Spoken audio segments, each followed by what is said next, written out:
ये है Gayatri media group और आप देख रहे हैं ताज न्यूज, आईना सच का। नमस्कार, ताज न्यूज के इस बुलेटिन में आप सभी का स्वागत है। मैं हूं आशिया खान। खबरों की शुरुआत करने से पहले देखेंगे आगरा शहर की सुर्खियां। सिपाही को गोली मारकर फरार हुए 2 बदमाश चढ़े पुलिस के हत्थे। कालिंदी बिहार इलाके में चेकिंग के दौरान पुलिस टीम पर बोला था हमला। पंजाब में हुए आतंकी हमले के चलते पुलिस प्रशासन ने बढ़ाई चौकसी। शहर भर में चला सघन चेकिंग अभियान। देश भर में हाई अलर्ट जारी। देश पर जान लुटाने वाले शहीद की कब्र पर भूमाफियाओं की है बुरी नजर। शहादत को जलील करने वालों की शिकायत लेकर पत्नी भटक रही है दर बदर। और वजीपुरा प्रकरण में जेल भेजे गए लोगों से सिपाहियों ने की मुलाकात। जेल पहुंचकर लिया हालचाल। किसी के साथ नहीं होने देंगे नाइंसाफी। और अब खबरें विस्तार से। बीते 21 जुलाई को चेकिंग के दौरान थाना एतमादौला के कालिंदी बिहार में रात को सिपाही को गोली मार भागने वाले 2 शातिर अपराधियों को गिरफ्तार कर पुलिस ने बड़ी सफलता हासिल की है। वरिष्ठ पुलिस अधीक्षक ने बताया कि इस वारदात को अंजाम दे भाग निकले इनके 2 साथी अभी फरार हैं, जिनको जल्द ही गिरफ्तार कर जेल भेजा जाएगा। थाना एतमादौला पुलिस ने सिपाही पर हमला करने वाले 2 आरोपियों को गिरफ्तार कर लिया है, लेकिन अभी भी 2 आरोपी फरार हैं। दरअसल 21 जुलाई को थाना एतमादौला इलाके के कालिंदी बिहार स्थित 100 फुटा रोड पर कोबरा मोबाइल के सिपाही रात में गश्त कर रहे थे कि सिपाहियों को एक बाइक पर 3 लोग संदिग्ध दिखे। तो सिपाही उनके पास जैसे ही पहुंचे उन बदमाशों ने फायरिंग कर दी, जिसमें एक सिपाही को गोली लगी। उस दिन से ही पुलिस इन बदमाशों की तलाश में जुटी थी। पुलिस ने सिपाही को गोली मारने वाले 2 बदमाशों टीटू और नीशू चौधरी को दबोच लिया है। पुलिस को बदमाशों से 2 तमंचे भी मिले हैं, लेकिन अभी भी 2 आरोपी टपुआ और विष्णु पुलिस की गिरफ्त से दूर हैं। पुलिस फरार बदमाशों की तलाश में जुटी है। वहीं वरिष्ठ पुलिस अधीक्षक ने बताया कि जल्द ही फरार चल रहे दोनों बदमाशों को भी पकड़कर जेल भेज दिया जाएगा। कांस्टेबल हिमांशु को अभी एतमादौला थाने में कुछ दिन पहले गश्त के वक्त रात में 3 साढ़े 3 बजे के दरमियान एक गोली लगी थी, जिसमें उनकी हालत गंभीर थी। अभी वो आउट ऑफ डेंजर है और उसमें हमारे एतमादौला थाने की टीम ने, सीओ छत्ता ने और एसपी सिटी ने बहुत मेहनत करके इन अपराधियों को पकड़ा है, जिन्होंने ये हमारे सिपाहियों को गोली मार के घायल किया था। और ये उसमें से जो 4 लोग थे उसमें से 2 को हमने पकड़ा है। इनका नाम है टीटू और नीशू चौधरी, और 2 अभियुक्त रह गए हैं, उनको हम जल्द से जल्द पकड़ेंगे। इसके लिए मैं अपनी टीम को 5,000 का इनाम देता हूँ।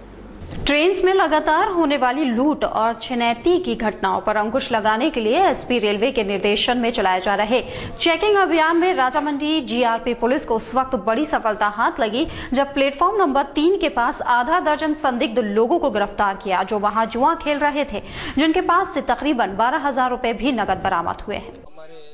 श्रीमान पुलिस अधीक्षक रेलवे महोदय हैं, उनके निर्देशन में हमारे द्वारा चेकिंग अभियान निरंतर चलाया जा रहा है। उस चेकिंग अभियान के अंतर्गत मेरे द्वारा, मैं टीम के और एसओजी प्रभारी श्री मैं टीम के चेकिंग की गई। चेकिंग के दौरान हमने प्लेटफॉर्म नंबर 3 के पास 8 लोगों को जुआ खेलते हुए पकड़ा, जिनके पास से हमें 12,500 रुपये। जुआ अपराध की जड़ है, कहीं ना कहीं अपराधियों को बढ़ावा देता है। पंजाब में हुए आतंकी हमले के बाद इसका असर देश भर में देखने को मिला। इस हमले के बाद गृह मंत्रालय की ओर से पूरे देश में हाई अलर्ट घोषित कर दिया गया, जिसके बाद आगरा जिले में भी सभी संवेदनशील क्षेत्रों में लगातार चेकिंग अभियान चलाया गया, जिसकी कमान खुद वरिष्ठ पुलिस अधीक्षक ने अपने हाथ में संभाली। पंजाब के गुरदासपुर में हुए आतंकी हमले के बाद पूरे देश में हाई अलर्ट जारी कर दिया गया है, जिससे संवेदनशील जगहों की सुरक्षा बढ़ाई गई है। आगरा में तमाम जगहों पर चेकिंग अभियान शुरू कर दिया गया है। हाई अलर्ट के बाद कैंट रेलवे स्टेशन पर भी चेकिंग शुरू कर दी गई है। आने जाने वाले हर शख्स की तलाशी की जा रही है और उनके सामान को चेक किया जा रहा है, ताकि कोई संदिग्ध चीज ट्रेन के अंदर न पहुंच पाए। भारी तादाद में पुलिस फोर्स तैनात कर दिया गया है, साथ ही डॉग स्क्वाड की मदद भी ली जा रही है। इसी के साथ राजामंडी स्टेशन पर भी चेकिंग अभियान चलाया गया, जिसकी कमान जीआरपी के हाथ में रही। हर आने जाने वाले की चेकिंग की गई। इस चेकिंग में दरअसल गुरदासपुर की घटना को मद्देनजर रखते हुए ऐसे संदिग्ध व्यक्ति वस्तुओं के बारे में चेकिंग की जा रही है। इसी के साथ वरिष्ठ पुलिस अधीक्षक ने बताया कि जिले भर के महत्वपूर्ण स्थानों पर सुरक्षा व्यवस्था बढ़ा दी गई है। और हर आने जाने वाले व्यक्ति पर नजर रख पूछताछ की जा रही है। और रेलवे स्टेशन, बस स्टैंड और भी अन्य महत्वपूर्ण स्थान है, वहाँ पर अलग किया है, वहाँ चेकिंग करवाई है। और खासकर रेलवे स्टेशन, बस स्टैंड और जहाँ पे भी भीड़ भाड़ वाले एरिया है, वहाँ पे सभी हमारे गेजेटेड ऑफिसर्स, सीओज, एसपीज और एसओज और बाकी सारी फोर्स चेकिंग कर रही है। बहरहाल जिले में मुस्तैद पुलिस को देख लगता ही नहीं कि शहर में अभी किसी तरह की घटना को अंजाम देने की हिमाकत कर सकते हैं, लेकिन फिर भी सतर्क रहने की जरूरत है। आगरा फतेहाबाद मार्ग के बमरौली कटारा में उस वक्त हड़कंप मच गया जब अचानक तेज गति से आ रहे ट्रक बेकाबू हो गया और चल रहे टेम्पो में जा घुसा, जिसके बाद ट्रक ने एक बाइक सवार को भी अपनी चपेट में ले लिया। इस हादसे में आधा दर्जन से ज्यादा लोग घायल हुए हैं, वहीं 2 लोगों की अभी तक मौत हो चुकी है। आगरा में एक बेकाबू ट्रक ने करीब 1 दर्जन लोगों को अपनी चपेट में ले लिया, जिसमें 2 लोगों की मौत हो गई। गुस्साए लोगों ने आगरा फतेहाबाद मार्ग पर जाम लगा दिया। ये घटना है आगरा के थाना डौकी इलाके के बमरौली कटारा क्षेत्र की। फतेहाबाद की तरफ से बेकाबू ट्रक तेज गति से आया, जिसने सवारी ले जाने वाले टेम्पो में टक्कर मारी, जिसमें करीब 1 दर्जन लोग घायल हुए। यही नहीं, ये ट्रक डौकी क्षेत्र में पहुंचा, जहां कई सड़क किनारे खड़े ठेल वालों को भी अपनी चपेट में ले लिया। कई बाइक सवार लोगों को रौंदा, जिसमें 2 लोगों की मौत हो गई। इस घटना के बाद ग्रामीण और पुलिस ने डौकी के बमरौली क्षेत्र में ट्रक को पकड़ा, जिसमें चालक भागने में सफल हुआ। गुस्साए लोगों ने क्लीनर को पकड़ पुलिस के हवाले कर दिया, लेकिन जैसे ही ये सूचना क्षेत्र में लोगों को पता लगी तो उन्होंने आगरा फतेहाबाद मार्ग को अवरुद्ध कर दिया। कई घंटे बाद पुलिस ने मौके पर पहुंच लोगों को समझा बुझाकर शव को कब्जे में ले जाम खुलवाया।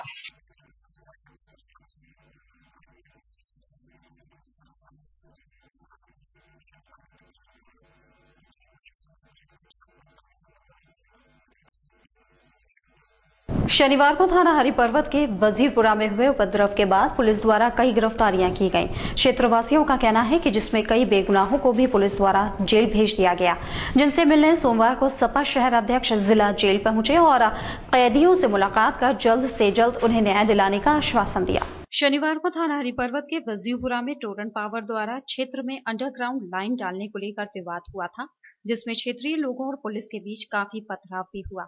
पथराव में कई पुलिसकर्मियों को भी गंभीर चोटें आई थी। इस पथराव के बाद से पुलिस ने कार्रवाई करते हुए क्षेत्र के कई लोगों को हिरासत में ले लिया। रविवार को सपा शहर अध्यक्ष रईसुद्दीन ने वजीरपुरा क्षेत्र का दौरा किया, जहां क्षेत्रीय लोगों ने शहर अध्यक्ष को अपनी आपबीती सुनाते हुए कहा कि पुलिस ने उपद्रवियों के साथ निर्दोष लोगों को भी हिरासत में ले लिया है और निर्दोषों पर पुलिस द्वारा कड़ी कार्रवाई भी की जा रही है।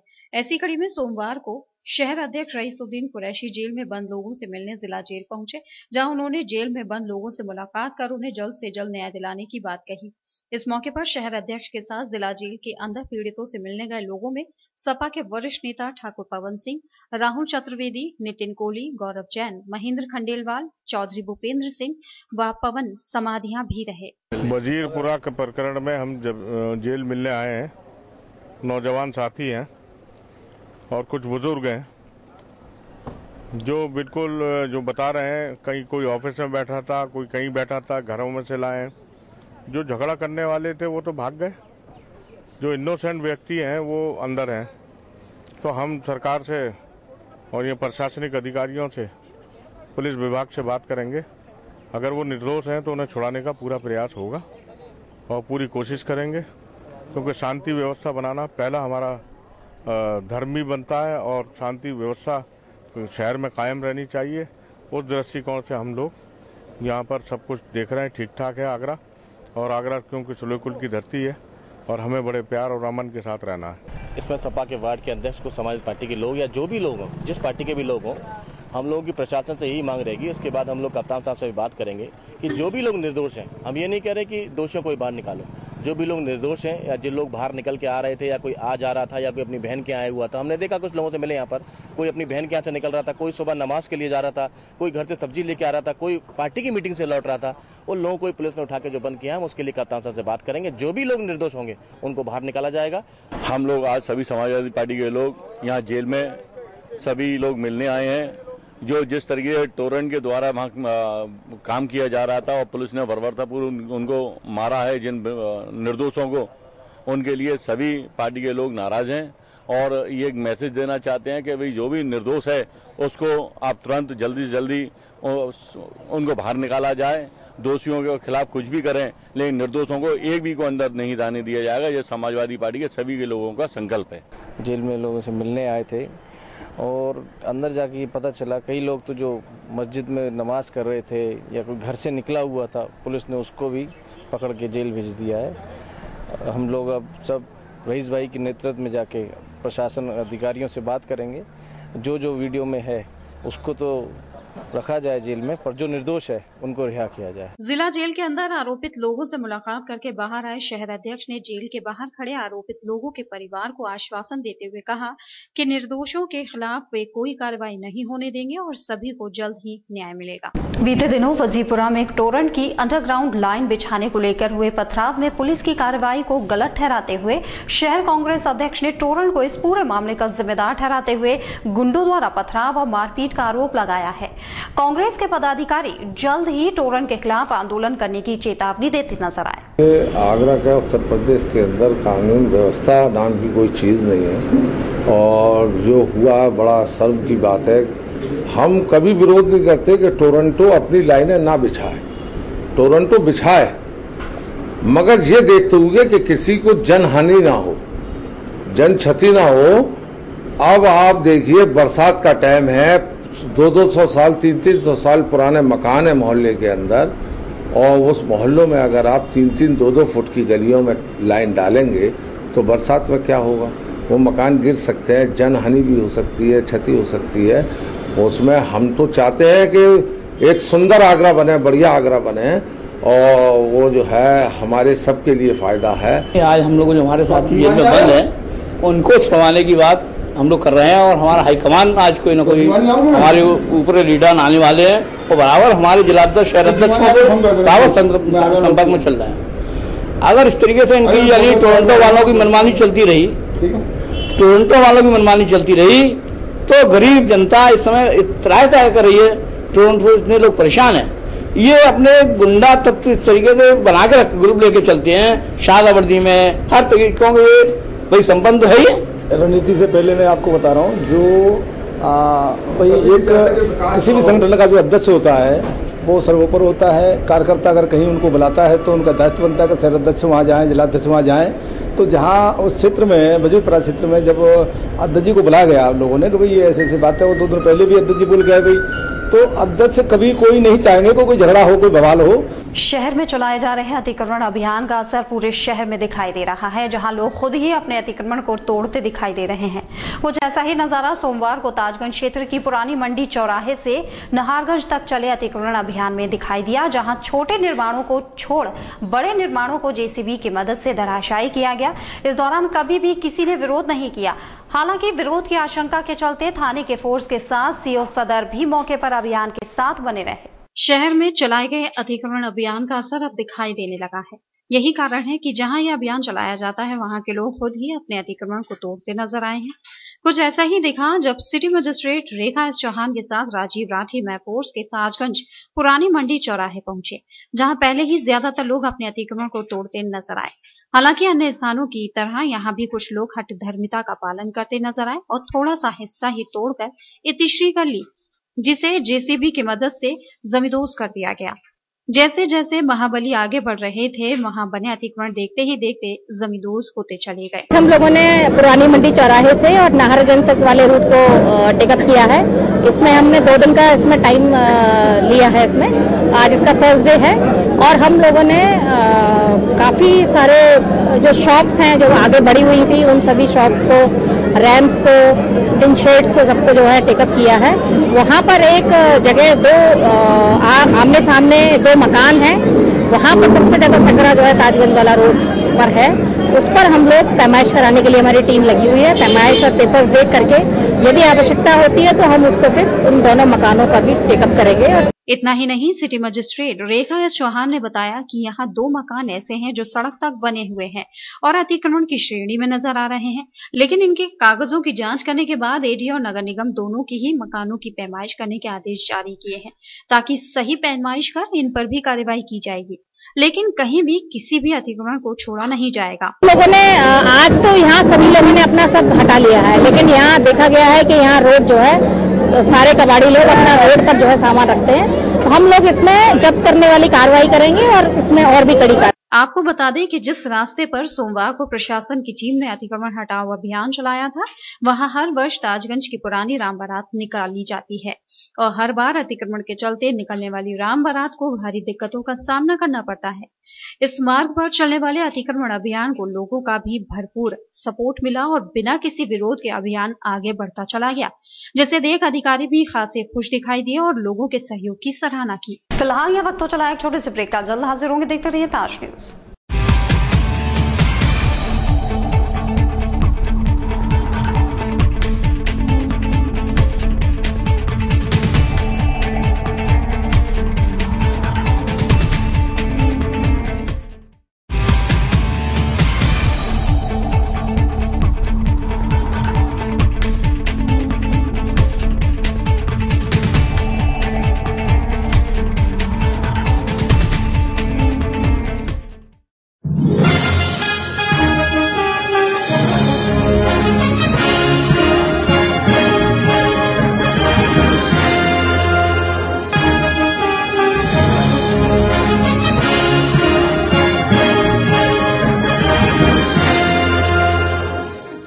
ज्वेलरी मिलने का विश्वसनीय स्थान। हमारे यहाँ आपको gold hallmark certificate gold jewellery नए कलेक्शन के साथ उपलब्ध मिलेगी। संपर्क करें Shri Balaji jewellers, fortune tower near Kargil petrol pump, Agra. Phone number 9719333563 और 9759333992। श्री बालाजी ज्वेलरी, दुल्हन की jewellery, AD jewellery, artificial bangles, chain व सभी प्रकार के सेट्स यहाँ पर उपलब्ध है, तो तुरंत संपर्क करें 21 सुपर बाजार, कारगिल पेट्रोल पंप के पीछे, आगरा। फोन नंबर 9358464218 और 8865911110।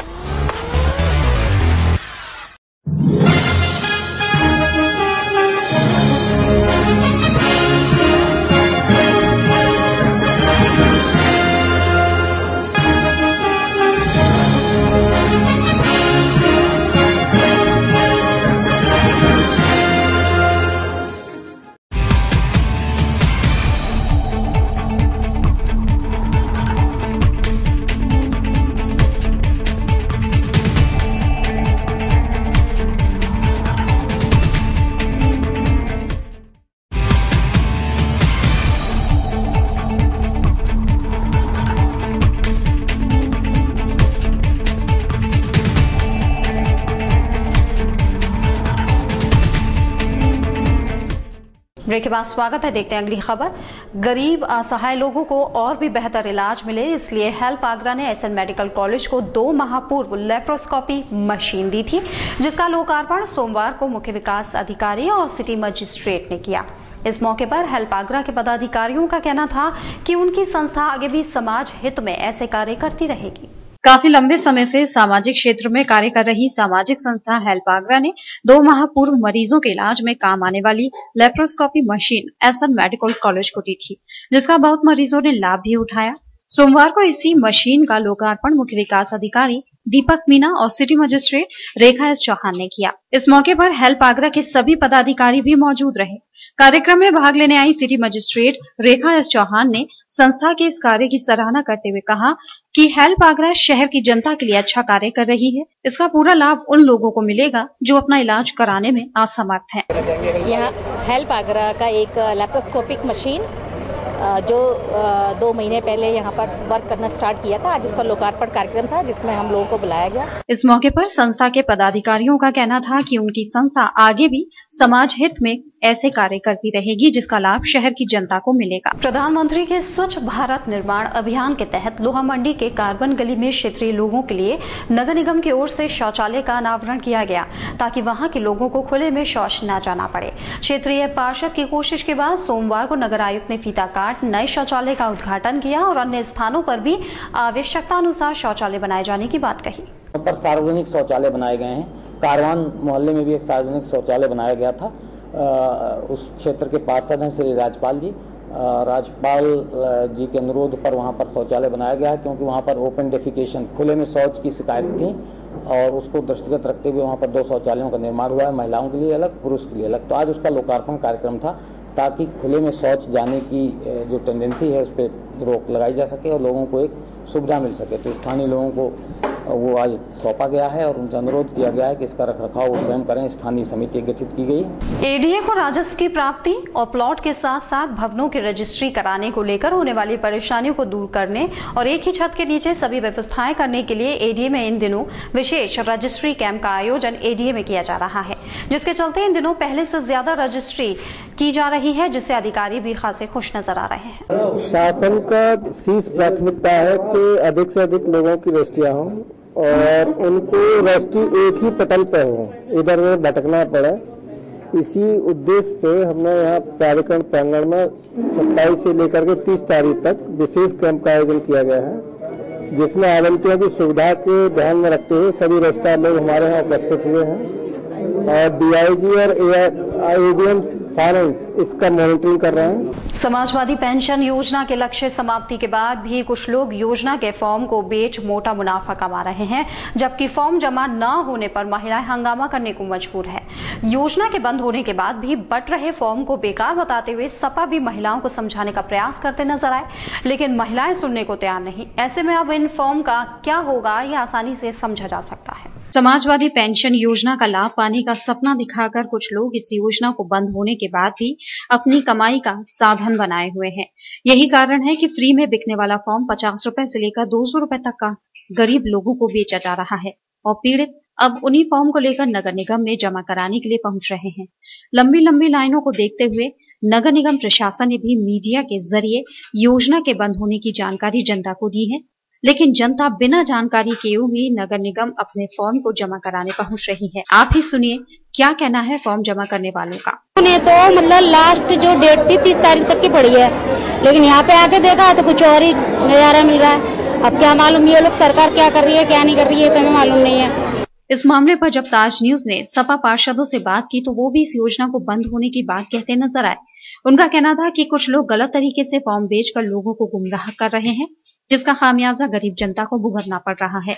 ऐसे में खुद पार्षद भी ऐसे दलालों से बचने की सलाह देते नजर आए। समाजवादी पार्टी का लक्ष्य था जो समाजवादी पेंशन योजना का, वो पूरा हो चुका है। ये कहीं ना कहीं किसी ने, जो दलाल लोग होते हैं, उन्होंने जो फॉर्म की फोटो स्टेट निकाल के और हमारी महिलाओं को भ्रमित करके ये फॉर्म बेचे जा रहे हैं। दलाल लोग इसमें सक्रिय हो गए हैं, जो दलाली कर रहे हैं। सरकार ने अपना लक्ष्य पूरा कर दिया है। पहले ये भी काफी फॉर्म बचे हुए हैं जिनको अभी हम पेंशन नहीं दे पाई है सरकार पे योजना भारी नहीं पड़ रही है, पर जो भ्रमित करने वाले दलाल हैं वो लोगों को भ्रमित कर रहे हैं, फॉर्म बेच करके मुनाफा कमा रहे हैं। जो लक्ष्य था वो लक्ष्य पूरा हो चुका है और जो सरकार ने लक्ष्य बढ़ाया था अभी हमारे आग्रह पर, वो लक्ष्य पुराने फॉर्म जो कि मान लिए गए थे गरीब हैं, उन लोगों के लिए लक्ष्य बढ़ाया गया था, वो पुराने फॉर्मों से ही वो लक्ष्य पूरा किया जाएगा। गौरतलब है कि लगातार दर्जनों की संख्या में पहुंचने वाली महिलाओं की भीड़ को देखते हुए नगर आयुक्त ने अखबारों की कटिंग तक दीवारों पर चस्पा करा दी है, लेकिन लोग अब भी मानने को तैयार नहीं है।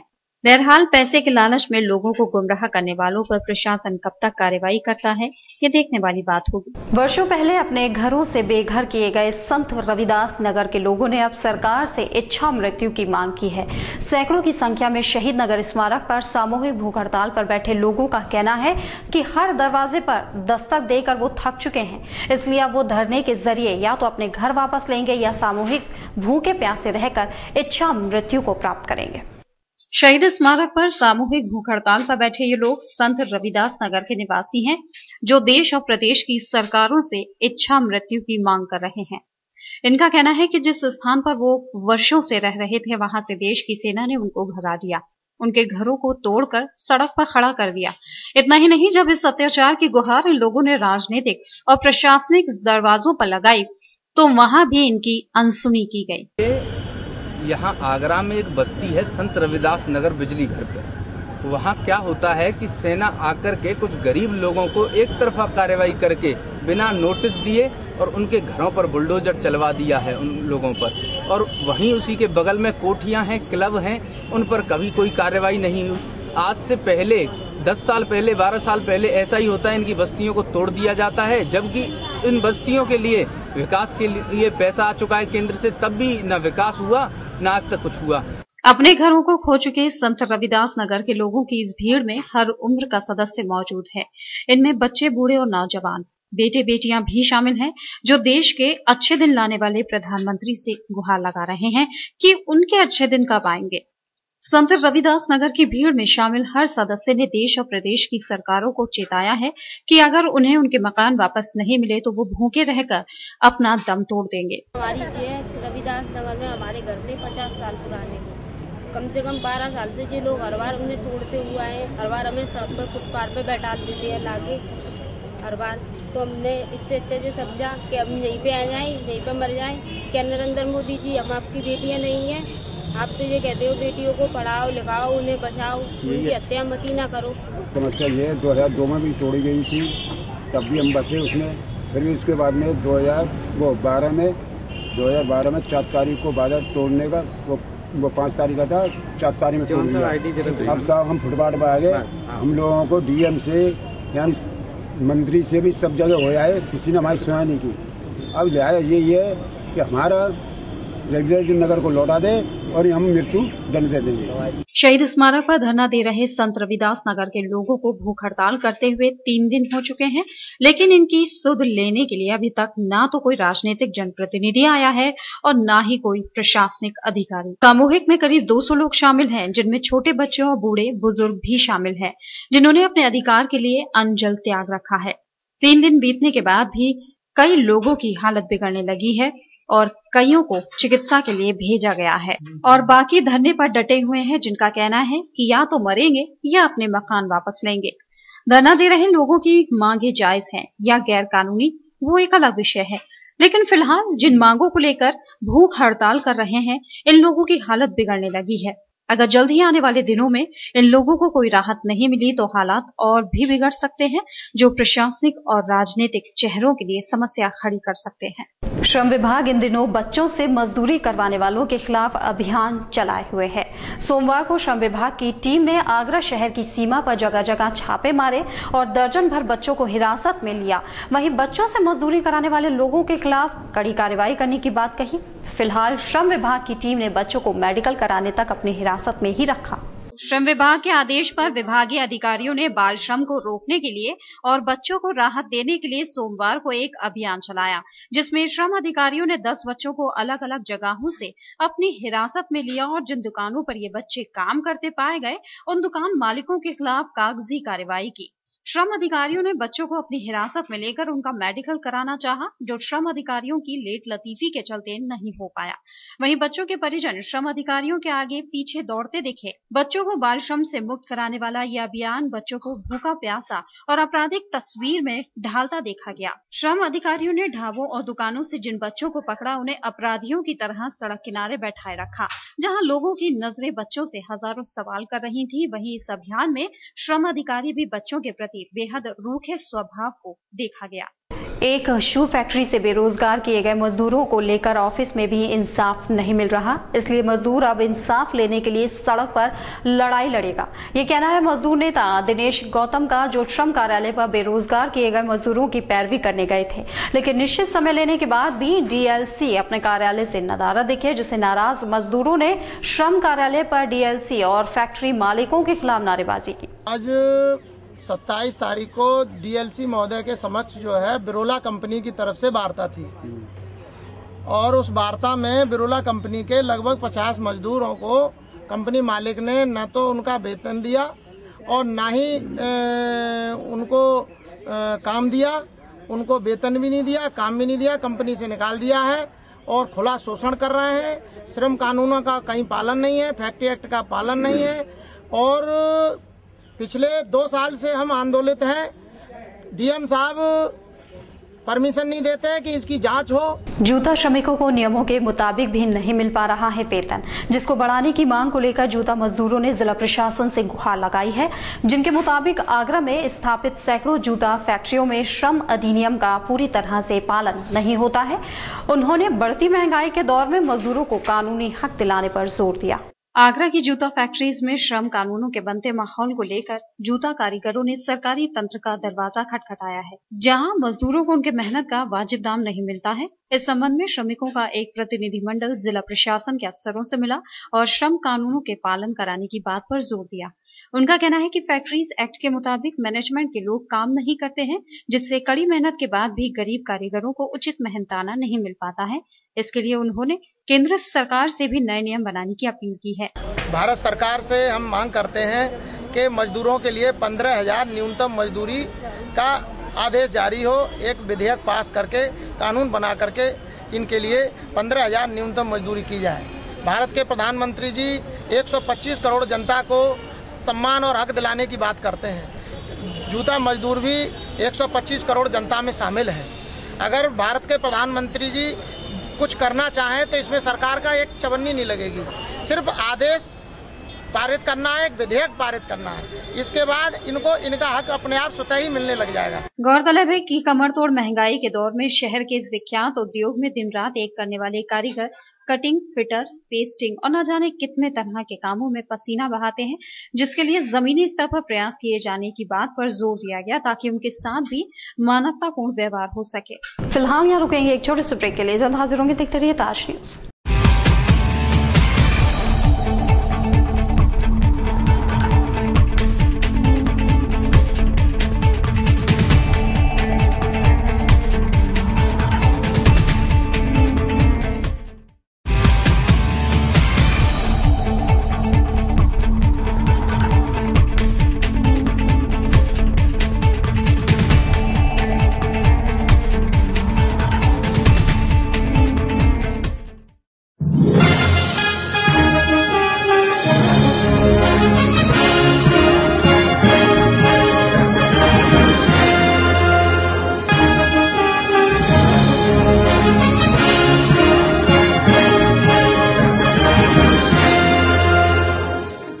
ज्वेलरी मिलने का विश्वसनीय स्थान। हमारे यहाँ आपको gold, hallmark certificate gold jewellery नए कलेक्शन के साथ उपलब्ध मिलेगी। संपर्क करें Shri Balaji jewellers, fortune tower near Kargil petrol pump, Agra. Phone number 9719333563 और 9759333992। श्री बालाजी ज्वेलरी, दुल्हन की jewellery, AD jewellery, artificial bangles, chain व सभी प्रकार के सेट्स यहाँ पर उपलब्ध है। तो तुरंत संपर्क करें 21 सुपर बाजार, कारगिल पेट्रोल पंप के पीछे, आगरा। फोन नंबर 9358464218 और 8865911110।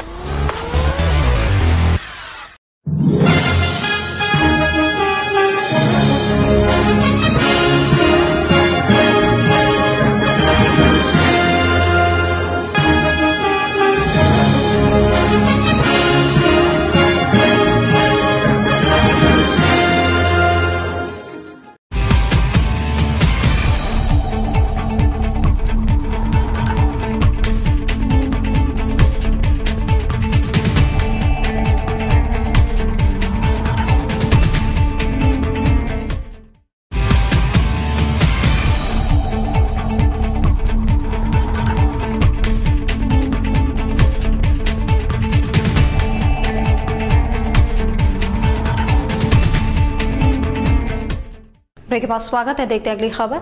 बच्चों को स्कूल के समय में ही अनुशासित और जिम्मेदार बनाने के लिए सोमवार को सेंट पीटर्स कॉलेज में स्कूली संसद का गठन किया गया, जिसमें स्कूल प्रशासन द्वारा छात्रों को संसद की तरह प्रधानमंत्री, अपोजिशन लीडर के पद दिए गए। इस मौके पर छात्रों का कहना था कि वो अभी से ही अपनी जिम्मेदारी समझकर अपना महत्वपूर्ण योगदान आगे आकर देश हित में देंगे। संसद तभी अच्छी संसद बनेगी जब देश के प्रत्येक स्कूल कॉलेज में छात्र संसद बनेगी। आज मैंने देखा कि deputy minister sports, deputy minister और leader opposition, deputy prime minister, ये इनकी छात्र संसद थे और उसमें डिपार्टमेंट थे, कुछ लोग मिनिस्टर और deputy minister sports, external affair, internal affair, environment, education, discipline. आज हमारे स्कूल का इन्वेस्टिचर सेरेमनी है। इन्वेस्टिचर सेरेमनी में हम लोग बच्चों को रेस्पॉन्सिबिलिटी दिया जाता है। कैबिनेट, स्टूडेंट्स पार्लियामेंट है, मिनिस्टर्स है, प्राइम मिनिस्टर्स है, कैप्टन्स ऑफ वेरियस स्कूल्स का हाउसेस कैप्टन्स है और कल्चरल मिनिस्टर्स है, डिफरेंट मिनिस्टर्स, सब बच्चों को एक जिम्मेदारी दिया जाता है, क्लास मॉनिटर्स है। नहीं तो अभी वही है कि हर बच्चे को उसकी रिस्पॉन्सिबिलिटी जाननी चाहिए, चाहे वो 12th क्लास का हो या फर्स्ट क्लास का हो, सबको जाननी चाहिए। हम सबको एक ऐसा एनवायरनमेंट प्रोड्यूस करेंगे जहाँ पे सब लोग अपने आइडियाज़ रख सके और हमारे स्कूल का नाम रोशन होगा। बस यही रहेगा, सबसे पहले तो ये कि सब कॉन्ग्रेचुलेशन सबको and a very big thank you to हमारे प्रिंसिपल को जो उन्होंने ये इनिशिएटिव लिया और कैबिनेट बनाए। लीडर ऑफ अपोजिशन के तौर पे मेरी जिम्मेदारी ये रहेगी कि मैं बाकी कैबिनेट मेंबर्स के वर्किंग को चेक करूं कि क्या वो ठीक से कर रहे हैं। नहीं, आफ्टर ऑल हम सब फ्रेंड्स हैं, लेकिन ड्यूटी कम्स फर्स्ट। तो मैं यही चाहूँगा कि हमारे पीएम, डीपीएम और स्पीकर्स और पूरी कैबिनेट स्कूल के अच्छे से काम करें। दक्षिणांचल विद्युत वितरण निगम टाउन एरिया में 100% मीटरिंग अभियान की सफलता के बाद अब ग्रामीण क्षेत्रों में अभियान चलाएगा।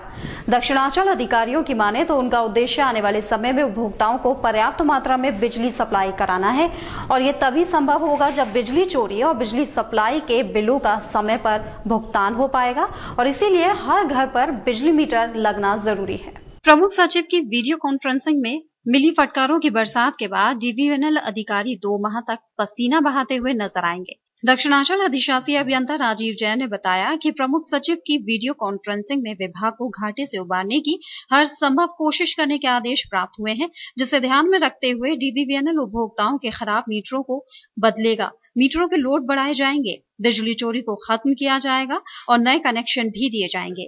20 जुलाई की प्रमुख सचिव की वीडियो कॉन्फ्रेंसिंग में डीवीएनएल अधिकारियों के साथ एसएसपी और डीएम भी मौजूद रहे, जो डीवीएनएल के इस अभियान को सफल बनाने में बिजली विभाग की टीम का पूरा सहयोग करेंगे। 21 जुलाई से 2 माह का एक अभियान चलाया जाएगा, जिसमें प्रदेश के 100 चुनिंदा शहरों को चुना गया है, जिसमें उन शहरों में कॉम्बिंग कराई जाएगी। कई टीमें काम करेंगी जो हर एक फीडर को, हर एक घर को चेक करेंगी। जिस घर के केबल खराब है उनके केबल बदले जाएंगे, मीटर खराब है मीटर बदले जाएंगे। 2 माह तक चलने वाले इस अभियान में डीवीएनएल अपने सभी उपभोक्ताओं के घरों पर मीटर लगाने का अभियान चला रहा है, जिसमें डीवीएनएल करीब 70,000 मीटर लगाएगा।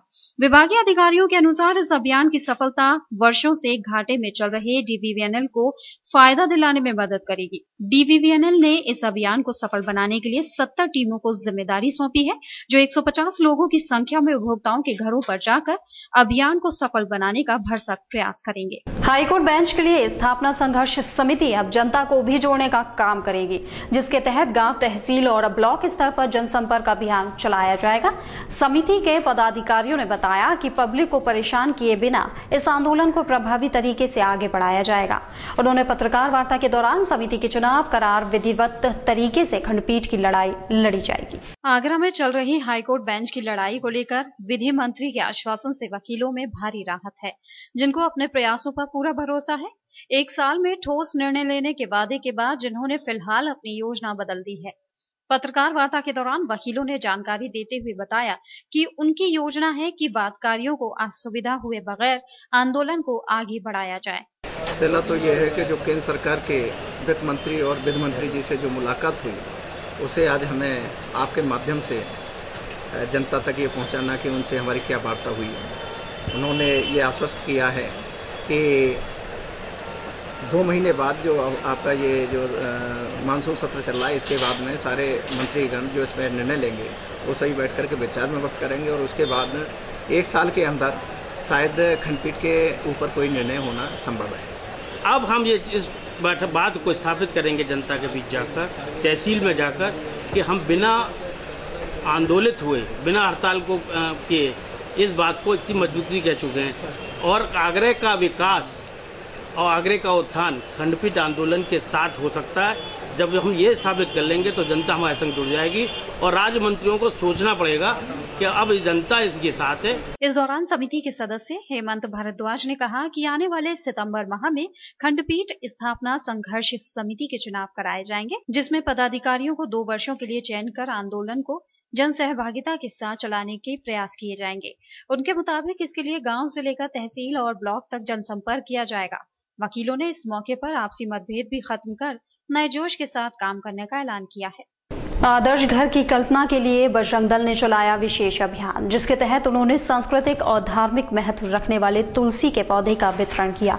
इस मौके पर उन्होंने घरों के बाहर स्वास्तिक का चिन्ह बनाकर गृहिणियों को भारतीय परंपराओं के बारे में जागरूक भी बनाया।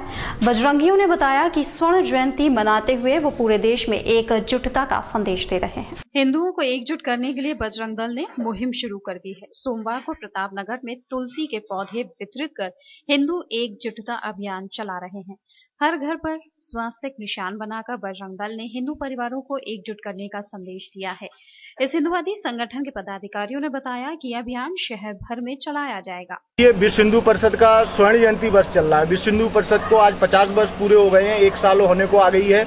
उसी के अंदर हम लोगों ने अनेक प्रकार के आंदोलन चलाए। पिछले 1 वर्ष से आंदोलन चल रहे हैं। उसी आंदोलन के अंतर्गत इस महीने में हम लोगों ने एक आदर्श घर की कल्पना हेतु एक आंदोलन चलाया है। उस आदर्श घर के अंदर क्या होगा कि महिलाओं को हम लोग इस बात के लिए प्रोत्साहित कर रहे हैं कि पहली रोटी गाय की निकालनी चाहिए और घर के बाहर स्वास्तिक का चिन्ह होना चाहिए और घर के अंदर तुलसी का पौधा होना चाहिए। तो इस प्रकार के जो बातें हैं जो हम लोग समाज से कहीं न कहीं दूरी बनाते हुए चल रहे हैं, उस प्रकार की दूरी न होकर के हम लोग दूर से ही कोई अगर हमें देखे तो उनको लगना चाहिए कि यह हिंदू व्यक्ति का घर है। विश्व हिंदू परिषद है, इसका स्वर्ण जयंती वर्ष चल रहा है। इसमें हमारा ये वृक्षारोपण का कार्यक्रम चल रहा है। हमारे आगरा महानगर में 18 नगर हैं, जिसमें हमारा ये पश्चिम नगर प्रताप नगर कॉलोनी में हम प्रत्येक घर में तुलसी का पौधा लगा रहे हैं और द्वार पर स्वास्तिक का चिन्ह बना रहे हैं। गौ माता को राष्ट्रीय पशु बनाने के लिए बजरंग दल देश भर में अभियान चलाएगा। संगठन के पदाधिकारियों ने हिंदू परिवारों से गौ रक्षा का संकल्प लेने की बात कही। बजरंग दल के नेताओं के मुताबिक यह अभियान आगरा ही नहीं बल्कि देश भर में चलाया जा रहा है। तुलसी के पौधे का महत्व बताते हुए उन्होंने तुलसी को जीवन रक्षक पौधा भी बताया, जिसका हमारी संस्कृति से लेकर धर्म में भी काफी महत्व है।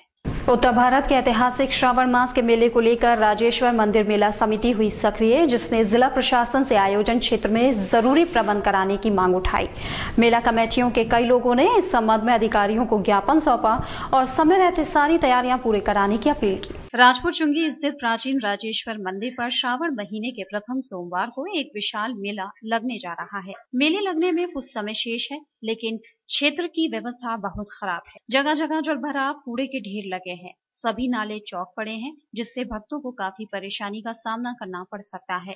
जिसे लेकर राजेश्वर मेला कमेटी के पदाधिकारियों ने सोमवार को कलेक्ट्रेट पर ज्ञापन दिया और प्रशासन ने 2 दिन में समस्याओं का समाधान करने का आश्वासन। उन्होंने जिलाधिकारी जी ने भी और चौहान जी, रेखा मैडम चौहान, उन्होंने भी कहा कि इस कार्य को हम करा देंगे। अब आश्वासन दिया, देखें कि आगे क्या होता है। बाबा राजेश्वर नाथ का मेला प्राचीन समय से चलता आ रहा है, जिसमें आगरा शहर के अलावा देश विदेश से भी भक्तगण प्राचीन राजेश्वर महादेव मंदिर पूजा अर्चना करते हैं और मेले का आनंद उठाते हैं। ताज न्यूज के इस बुलेटिन में फिलहाल इतना ही। अगले बुलेटिन में आपसे फिर मुलाकात होगी। दीजिए इजाजत, नमस्कार।